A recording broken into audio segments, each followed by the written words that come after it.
జై జగన్. వినపల్లె గట్టిగా జై జగన్. జోహర్ వైఎస్ఆర్, జోహర్ వైఎస్ఆర్.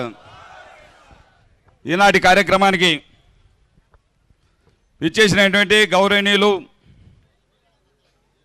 మా అధ్యక్షులు కాటసాని రాంభూపాల్ రెడ్డి గారికి, గౌరవనీయులు పెద్దలు పెద్దిరెడ్డి రామచంద్రారెడ్డి గారికి, గౌరవనీయులు పెద్దలు సజ్జల రామకృష్ణారెడ్డి గారికి, రాయలసీమ నలుమూలల నుంచి వచ్చినటువంటి ఎక్స్ ఎమ్మెల్యేలకు, ఎక్స్ మినిస్టర్లకు, ఎక్స్ ఎంపీలకు, ఎక్స్ ఎమ్మెల్సీలకు, ప్రస్తుత ఎమ్మెల్యేలకు, ఎమ్మెల్సీలకు, ప్రజాప్రతినిధులకు, అదేవిధంగా రాష్ట్రం నలుమూల 5 జిల్లాల నుంచి కాక ప్రకాశం జిల్లా నుంచి వచ్చినటువంటి నాయకులకు, రైతు సోదరులకు, మన 2 జిల్లాల నుంచి వచ్చినటువంటి రైతాంగానికి, రైతు సోదరులకు పేరు పేరున ధన్యవాదాలు తెలియజేస్తా ఉన్నా.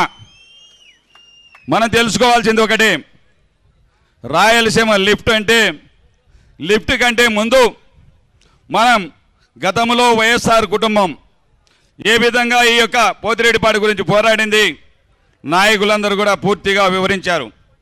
మనం చూస్తూ ఉన్నాం, ఆ రోజు 5,000 క్యూసెక్కులు ఉన్నటువంటి పోతిరెడ్డిపాడు సామర్థ్యాన్ని రామారావు హయాంలో 11,000 క్యూసెక్కులకు చేస్తే మన దివంగత ముఖ్యమంత్రి వైఎస్ రాజశేఖర రెడ్డి గారి ఆధ్వర్యంలో ఆ రోజు 1986 సంవత్సరంలో ఆ రోజు కరువు బండయాత్రని చేపట్టి రాయలసీమ 4 జిల్లాల నుంచి, 4 ప్రాంతాల 4 జిల్లాల నుంచి అందరూ కూడా ఏకమై ఆ రోజు కరువు బండయాత్ర చేపట్టి ఈ ప్రాంతంలోనే అప్పుడు మన కాటసాని రాంభూపాల్ రెడ్డి కొత్తగా ఎన్నికైనటువంటి ఎమ్మెల్యే 86లో ఆ టైంలో రాష్ట్రం నలుమూల నుంచి ఒక్కొక్క ప్రాంతం నుంచి, లేపాక్షి నుంచి కొంతమంది, మదలపల్లి నుంచి కొంతమంది తిరుపతి నుంచి కొంతమంది, అదేవిధంగా కడప నుంచి కొంతమంది మంత్రాలయం నుంచి 4 పక్కల నుంచి ఈ యొక్క కరువు బండయాత్ర చేపట్టి ఈ యొక్క కరువు రక్కసిని, రాయలసీమ ప్రాంతాన్ని ఏ విధంగా కాపాడుకోవాలి, ఈ డొక్కలు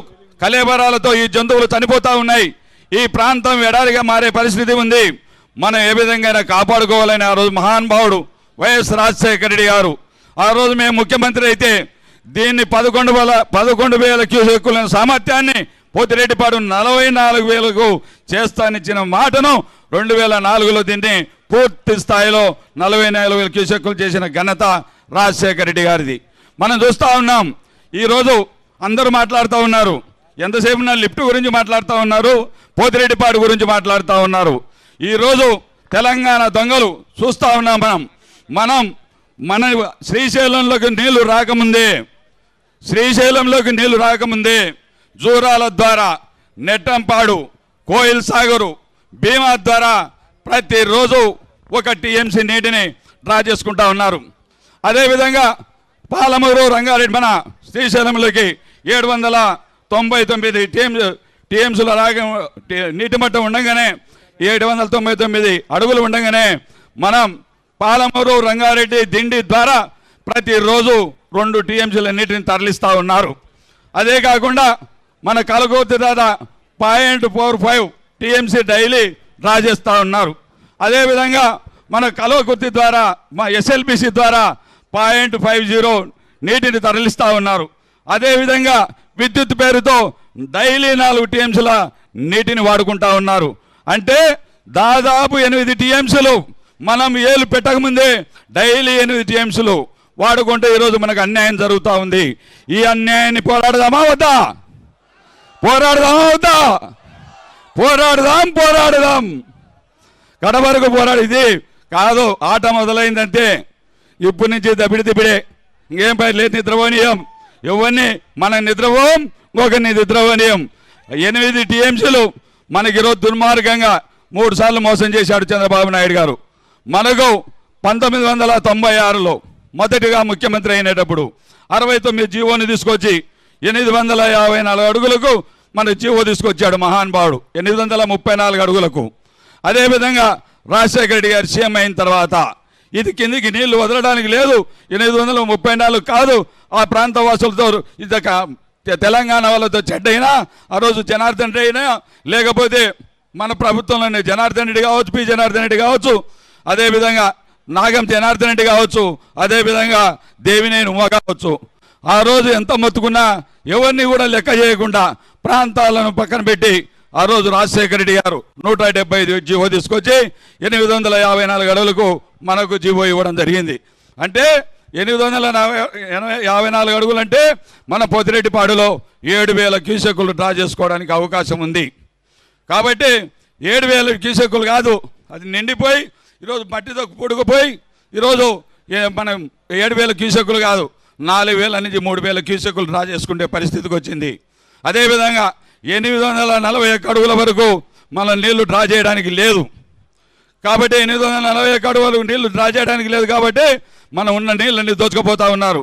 అందుకే జగన్మోహన్ రెడ్డి ఈరోజు రాయలసీమ లిఫ్ట్ తీసుకొచ్చాడని తెలియజేస్తా ఉన్నా. ఈ లిఫ్ట్ మనం లేకపోతే ఇది జీవనాడి, ఇది కాపాడుకోవాల్సిన అవసరం ఉంది. మనమందరిపైన బాధ్యత ఉంది. మనమందరం అడుగులో అడుగేద్దాం, కదం దొక్కుదాం, ఈ ప్రభుత్వాన్ని మెడలుంచుదాం. కాబట్టి మనం ఆలోచించుకోవాలి. ఇప్పటి నుంచి రణరంగమే, ఎక్కడే కానీ తగ్గేదేలే, అవునా? తగ్గేదేలే. కాబట్టి మనం కూడా ముందు చూపుతో భావితరాలు హర్షించే విధంగా మనం చంద్రబాబు నాయుడు గారు ఇంకో మోసం చేశాడు. 69 జీవో ద్వారా ఒక మోసం చేస్తే పట్టుసీమ పేరు చెప్పి ఆ రోజు అనవసరమైన డబ్బులు ఖర్చు పెట్టి ఆ రోజు పట్టుసీమ 1500 కోట్లు ఖర్చు పెట్టి ఆ రోజు మన రాయలసీమ వాసులు మోసం చేశాడు. ఏమన్నాడు ఆ రోజు?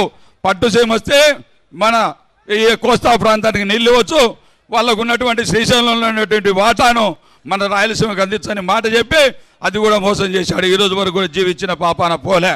ఇంకొక మోసం చేస్తూ ఉన్నాడు, 3వ మోసం ముచ్చటగా. ఈరోజు చెప్తా ఉన్నాడు పోలవరం పనగచెర్ల అని.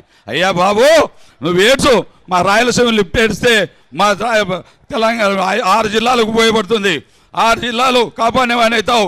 నీ పోలవరం పనగచెర్ల మాకు వద్దు. ఈ యొక్క కావాల్సింది మాకు ఈ రాయలసీమ లిఫ్ట్ అని తెలియజేస్తూ మా అన్న వెనక పొడుస్తూ ఉన్నాడు. కాబట్టి ఇంకా కత్తి తీసుకొని పొడిచక ముందే జాగ్రత్త పడుతూ ఇంతతో ముగిస్తూ ఉన్నా.